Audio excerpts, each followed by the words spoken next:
Necesitamos información libre, accesible y que llegue a todas y todos. Para poder frenar el círculo de la violencia. Porque el conocimiento nos permite tomar decisiones. Para poder reclamar frente a la injusticia. Porque tenemos derecho a una vida justa y libre de violencia. Mi voz existe. Tu voz existe. Nuestra voz existe. Hola con todos y todas. Les saluda Carmen Sara. Les doy nuevamente la bienvenida a un episodio más de Nuestra Voz Existe, programa que tiene el compromiso de ser el medio para poder brindarles información y análisis sobre las causas de la violencia de género. Y en esa línea ayudarles a mejorar un poco la comprensión de esta problemática y en base a ello poder brindarles herramientas para que ustedes puedan prevenirla y afrontarla. Entonces, en ese sentido, el día de hoy tenemos un programa bastante interesante porque hablaremos sobre el ciclo de la violencia. Esto nos va a ayudar a entender por qué a veces no podemos comprender que una amiga, una hermana o una vecina continúe de repente en una relación donde está sufriendo maltrato. No podemos comprender por qué sigue ahí. Entonces hablaremos esto junto a una especialista que nos va a ayudar a comprender mejor este círculo vicioso que está perpetuando las dinámicas de desigualdad y también la dificultad del cambio social. Entonces, tenemos el día de hoy a Roxana. Bienvenida, Roxana. Ella es feminista, abogada, trabaja en el campo de la promoción y defensa de los derechos de las mujeres. Muy buenos días y muchas gracias por tu participación. Muy buenos días a ti también y un saludo grande a toda tu audiencia. Muchas gracias. Y bueno, como pregunta inicial, Roxana, quisiera que nos comentes acerca de cuáles consideras tú que son las principales causas de la violencia de género. Bien, lo primero que quiero es felicitar que el tema o que los temas que tratan en el programa no se limiten a la violencia, sino a entender las causas.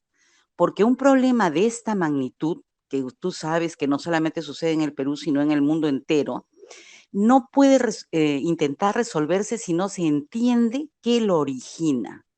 Normalmente se piensa que un hombre le pega a una mujer porque está borracho, porque está drogado, porque está estresado.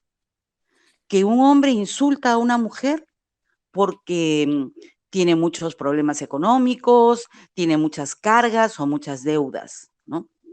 Y sin embargo, esas no son causas, son las consecuencias del problema más serio, de la causa más seria de la violencia contra las mujeres, que es la desigualdad. La desigualdad y una cultura que en nuestro país y en muchos países del mundo introduce y reproduce ciertas ideas, valores y patrones que refuerzan la desigualdad y que nos hacen creer que los hombres y las mujeres somos desiguales. Esto se dice en el discurso común como si fuera, no, es que hombres y mujeres somos diferentes, pues hay que entender, no somos iguales, somos diferentes. Pero bajo el manto de esa diferencia, lo que hay es un conjunto de ideas, creencias y valores que perpetúan una forma de ser hombre y una forma de ser mujer. Se dice también que es porque somos complementarios. Entonces la mujer tiene que ser suave, dulce, abnegada. El hombre tiene que ser fuerte, agresivo, tiene que ser competitivo, tiene que ser audaz. Y sobre esa base de esas supuestas calificaciones o cualidades, se establece una suerte de complementariedad. Por eso es que unos son así y otros son lo opuesto. Bueno, todas esas cosas construidas por la cultura y reproducidas por los medios de comunicación, por las iglesias, por las escuelas, por los mismos gobernantes, hacen creer que cada cual tiene un papel y no puede salirse de ese papel. Pero ese papel que nos fija en un determinado lugar, nos fija en una situación de desigualdad. O lo que es lo mismo, que es algo que no se entiende comúnmente, como en fórmulas asimétricas de poder. Quizás esto es difícil de entender. Primero, porque el poder siempre se entiende como algo que es externo. el poder de los gobernantes. ¿Quién tiene poder? Un ministro, un alcalde. Y no se entiende que el poder se desarrolla en todas las relaciones de la vida. Uno tiene poder sobre los hijos, el profesor tiene poder sobre los alumnos, el médico tiene poder sobre los pacientes y los hombres tienen poder sobre las mujeres. Entonces, por eso yo hablo de formas asimétricas, formas poco horizontales de ejercer poder. Esta situación, ¿no? Que tú, si quieres, me preguntas para que la extienda más, esta situación hace que si alguien se sale de su rol, inmediatamente es castigado. Y esto se entronca, se articula, se vincula con una cultura que tenemos también en nuestro país, que es muy autoritaria y que es muy violenta. Esto es en general. Nosotros somos poco dialogantes. Y, por ejemplo, si un niño se porta mal, juácata, ¿cómo lo sancionamos? Con un golpe. Juácata, con un insulto, ¿no? Eso es en general. Entonces, esto hace que uno se vaya acostumbrando a tener esa forma de relación, una forma de relación en donde las diferencias no se conversan un ratito y cuando no hay acuerdo, juácata, viene el golpe o viene la violencia verbal. Esto se reproduce en el caso de las mujeres también. Es así que, por ejemplo, muchas encuestas que se hacen nos hablan de que estas ideas van cambiando, pero muy poquito a poco. Entonces, por ejemplo, se justifica que el hombre golpea a la mujer cuando la mujer le es infiel. Eso quiere decir que hay razones por las cuales está permitido golpear o no es mal visto golpear, ¿no? O lo que dije al inicio, que el hombre golpea a la mujer porque viene borracho. La causa no es la borrachera, ¿no? La causa es esto que he venido explicándoles, eso que se llaman estereotipos, ¿no? Que son una forma de interpretar los valores, los usos y costumbres de lo que debe ser un hombre y lo que debe ser una mujer, de lo que debe ser un niño y de lo que debe ser una niña. Es así que cuando se ven conductas, por ejemplo, en niños o niñas que no corresponden a lo que debería ser, se les sanciona.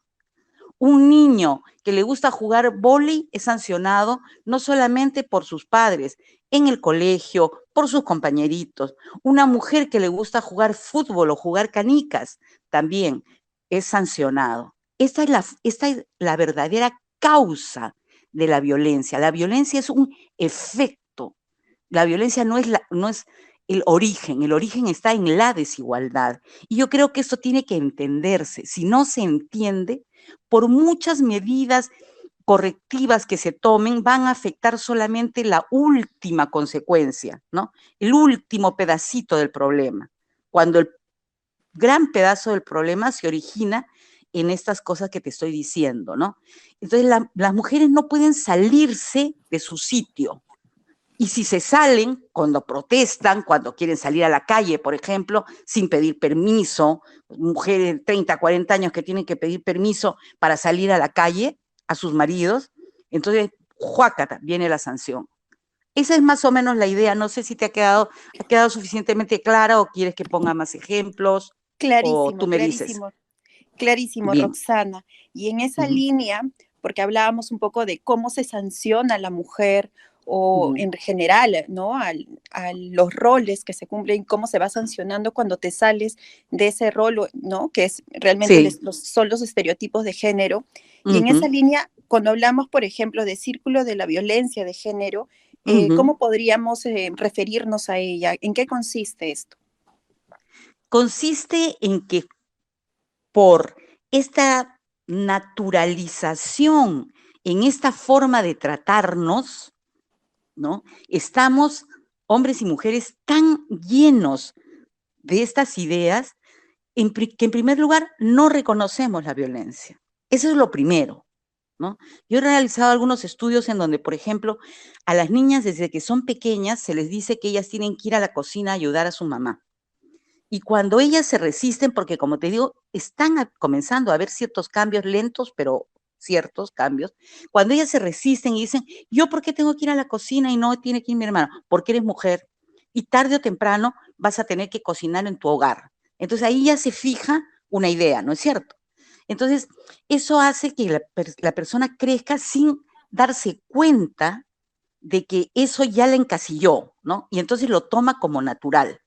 Y cuando la pareja se molesta porque ella no cocina, no quiere cocinar o dejó fría la comida y la agrede, ella lo considera hasta natural, ¿me entiendes? Entonces, ese es como el primer ciclo, la naturalización.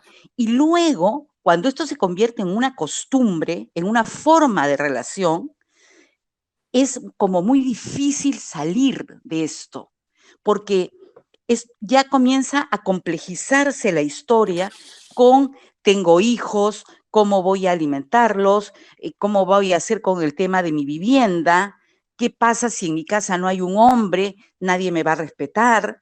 Todas estas otras ideas y creencias de que una mujer es frágil, de que sola no puede, cuando además uno lo contrasta con las experiencias de las propias mujeres, uno se da cuenta de que esas mujeres son sumamente valientes, sumamente valiosas y que por supuesto que solas pueden, ¿no? Sin embargo, la creencia no lo permite. Entonces, eso va generando, digamos, una cierta pasividad o una cierta sensación de que no puedo hacerlo. Y eso va fijando, digamos, es como un siguiente estadio en donde tú te vas quedando y no vas, por ejemplo, reconociendo que la violencia se puede incrementar. O si lo reconoces, vas a las autoridades o a los servicios y generalmente hay un nivel muy alto de insatisfacción de las mujeres, en los testimonios de las mujeres, sobre la atención que reciben, ya sea en comisarías, SEMS, etcétera, y que la posibilidad de una ruta judicial, digamos, es lenta, es engorrosa, es cara, y entonces se comienza a cerrar, ¿no? El círculo, se cierra, y como que no presenta salidas y lo que hace es repetir el ciclo. Otra forma en que se repite el ciclo es cuando tú educas, ¿no? Tú tuviste una determinada forma de vida y no quieres que esa forma de vida que fue triste, con violencia, se repita. Y sin embargo, a la hora de criar a tus hijos y a tus hijas de un modo no suficientemente consciente, repites los mismos patrones socioculturales, repites los mismos prejuicios y los mismos estereotipos de género y vuelves a hacer la división. Ustedes para la cocina, ustedes tienen la cama del hermano, ustedes, etcétera, etcétera. Y una cosa que me parece muy importante también es en el campo de la sexualidad. Hay un tema que a mí me parece preocupante porque se dice que ahora los padres educan con más libertad a los chicos en el sentido de darles más información, chicos y chicas. Y sin embargo, los chicos y chicas dicen que reciben muy poca información, tanto de parte de sus padres como de parte de las escuelas. Entonces, pareciera ser que la mayor carga en la educación está en no te acerques a los chicos porque ellos sabes lo único que quieren, ¿no? Como, digamos, previniéndolas y restringiendo, haciendo una educación bien restrictiva, bien represiva, ¿no? Y viendo a los chicos como enemigos porque ellos se van a abalanzar a manosearlas o a tener relaciones sexuales. Cuando la información no debería estar encaminada a esto, sino a una correcta información respecto de cómo es la sexualidad, cómo se vive, qué genera y cuáles son las precauciones y los cuidados que hay que tomar. No se trata de taparse el sol con un dedo y pensar que los adolescentes y los jóvenes no van a experimentar. Se trata de darle las armas para que en el caso de que experimenten puedan tener cuidado y no tener embarazos no deseados, por ejemplo, ¿no? Sí, en esa línea quisiera comentarte, nos has hablado de los estereotipos, de esta naturalización de la violencia, y que no se puede, que es muy difícil reconocerla cuando hemos naturalizado la violencia cotidianamente, ¿no? Y esto de formas desde muy rudimentarias, desde que somos muy pequeños. Pero cuando ya estamos en el círculo de violencia y estamos atravesando por una relación de pareja violenta, por ejemplo, ¿cómo ¿cómo podríamos salir de ese círculo y también por qué es tan complicado, ¿no?, de salir de este círculo de violencia para quien lo está viviendo?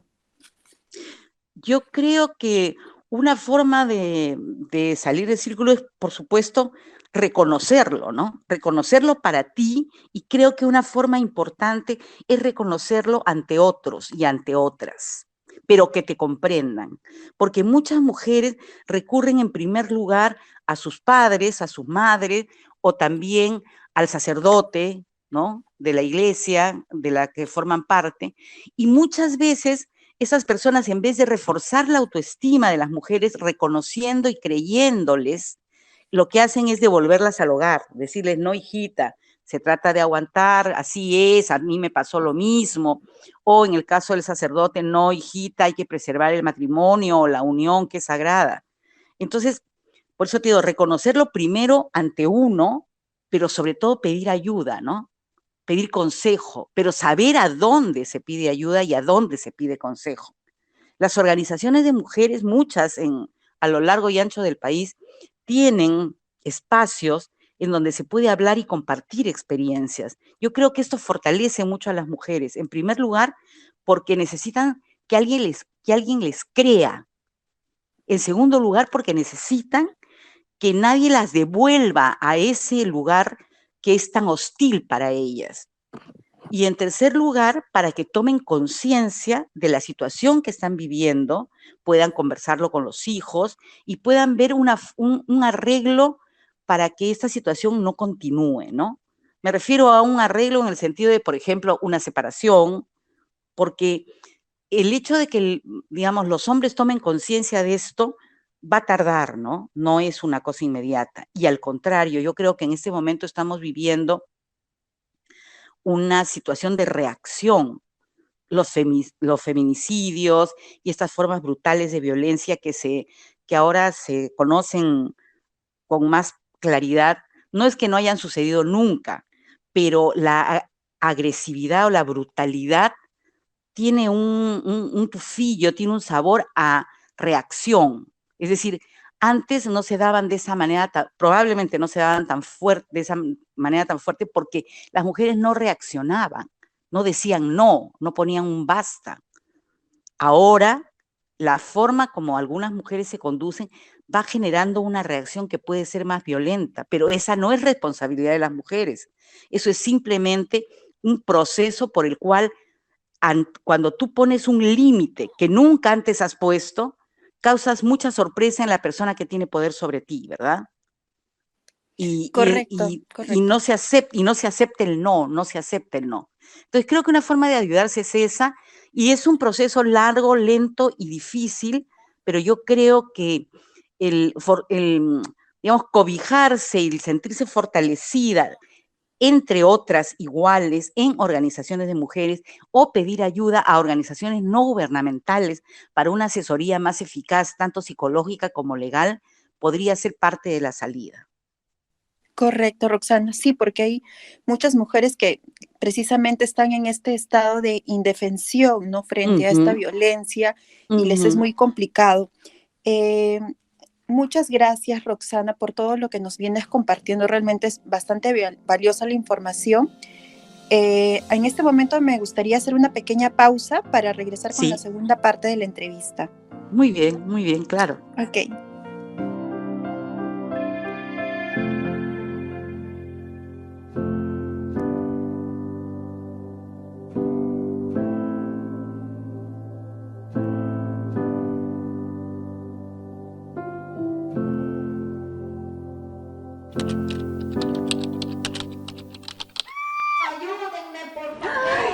¡Vecinos! ¡Vecinas! ¡Alerta, por favor, todos! Oye, algo está pasando. ¿Qué? Sí, una persona está siendo maltratada. Basta, no podemos permitir la violencia. No seamos cómplices, apostemos por una sociedad libre de violencia. Aquí estamos para atender tu denuncia. Porque nuestra voz existe. Para cuidarnos en el barrio. Para crecer sin miedo. Para detener el círculo de violencia. Para acompañarte en el proceso. Para asesorarte sobre tus derechos. Es necesario articular todos los esfuerzos. Tejiendo redes, sumamos para prevenir la violencia.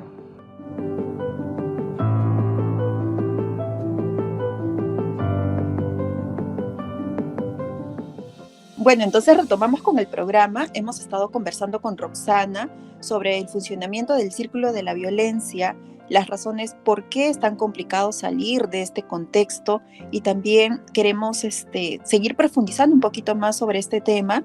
Y Roxana, por favor, quisiera que nos comentes ya desde el papel de nosotras, ¿no? De quienes acompañamos de repente este proceso, ¿qué podemos hacer como ciudadanas, como hermanas, como amigas, para enfrentar este círculo de violencia que quizás está pasando a alguna persona cercana a nosotras, pero también saber reconocerlos para cuando nosotras nos encontremos, porque nadie está inmune a ingresar en este tipo de violencias?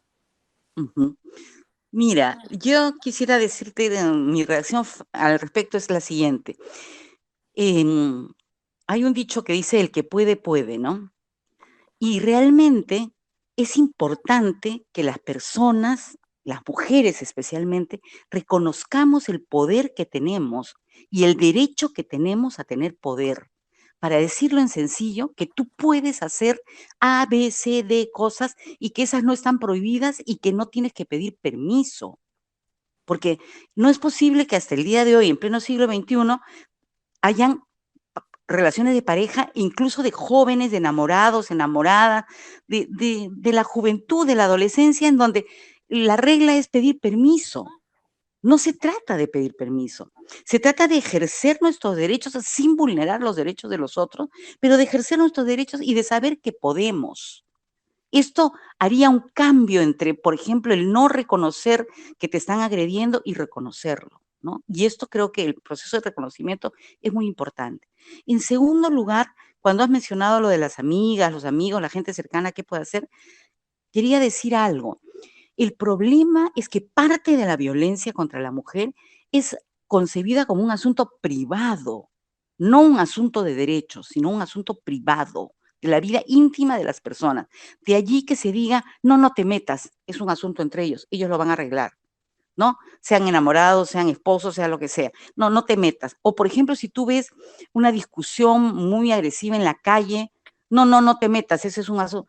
Entonces, el hecho de que se siga siendo considerado un asunto privado hace que la ciudadanía, que la gente, no se interese en ese problema, ¿no? A diferencia de otros problemas en la sociedad, ese es de las puertas para adentro. Y aunque sea en la calle, sigue siendo de las puertas para adentro, porque esa es la concepción que se tiene, que es de las puertas para adentro. Mientras eso siga siendo así, la indiferencia social y la indiferencia política va a continuar. La indiferencia social porque no te metes, y la indiferencia política porque es considerado un asunto menor. Habiendo sido calificada la violencia contra la mujer como el crimen más largo y extenso en la historia de la humanidad por Naciones Unidas, el que ha cobrado más víctimas a lo largo de la historia de la humanidad, sigue siendo considerado en términos políticos como un problema menor. Cuando se habla de un problema económico, sí, todo es problema nacional. Pero cuando se habla de la violencia de género contra las mujeres, no, ese es un tema menor, ¿no? Ese es un tema menor. Entonces, combatir la indiferencia es muy importante. O sea, acercarse, interesarse. Cuando uno escucha que hay peleas en el vecino, llamar a la comisaría, ese tipo de cosas, intervenir, darse cuenta de la importancia, que ahí está en juego la vida de una mujer o la vida de una familia también, ¿no? Entonces, todo esto es fundamental. Y en el caso de las amigas, ver si la persona está preocupada, triste, interesarse y poder suministrarle la información. Existen instancias tanto públicas como privadas, que dan servicios que ayudan tanto en el plano psicológico como en el plano jurídico, ¿no? En el Agustino entiendo que está CEA, están otras ONGs también, tanto allí pero como en otros lugares de Lima, como Manuela Ramos, como Flora Tristán. En fin, hay una infinidad de instituciones a las que se puede pedir ayuda. Muy bien, Roxana, muchas gracias. Realmente nos has compartido información muy valiosa. Y bueno, te agradezco por tu intervención. No sé si tendrías algo más que agregar a tu intervención. No, simplemente te agradezco yo también mucho a ti, ha sido grato grata esta conversación. Simplemente reiterar con aquello que comencé. La violencia es un asunto de desigualdad, es un asunto de injusticia para las mujeres y no debe ser tolerada bajo ninguna circunstancia. No hay ninguna razón que justifique la violencia, ninguna. Puede justificar una separación, un disgusto, una conversación, pero nunca violencia. Y entonces yo quiero invitar a todas las mujeres que nos están escuchando a reflexionar sobre esto. Tienen que asumirse como personas con derechos y como personas que no pueden estar bajo las órdenes de ningún otro adulto. Una adulta no puede estar bajo las órdenes o bajo la supervisión de otro adulto. Y a los hombres que también lo piensen si estas reacciones que tienen no son producto sino de la educación que han recibido. Creo que en estas cosas hay que ir pensando y hay que ir pensando siempre. Muchas gracias. Gracias, Roxana. Y bueno, hoy día ha sido un programa realmente maravilloso porque hemos recibido mucha información y bueno, nos vamos aprendiendo que las mujeres tenemos el poder, ¿no? Y el derecho de poder decidir, el derecho también de salir de esos estereotipos de género, de salir de estos roles que se nos vienen imponiendo históricamente. Pero también cuando estamos en una situación donde no podemos reconocer esta violencia, donde quizás estamos normalizando, pero algo por ahí nos está haciendo ruido de que esto no está bien para mí, saber también que contamos con más personas, con organizaciones que nos pueden ayudar y que podamos salir de estas situaciones que nos ponen en peligro.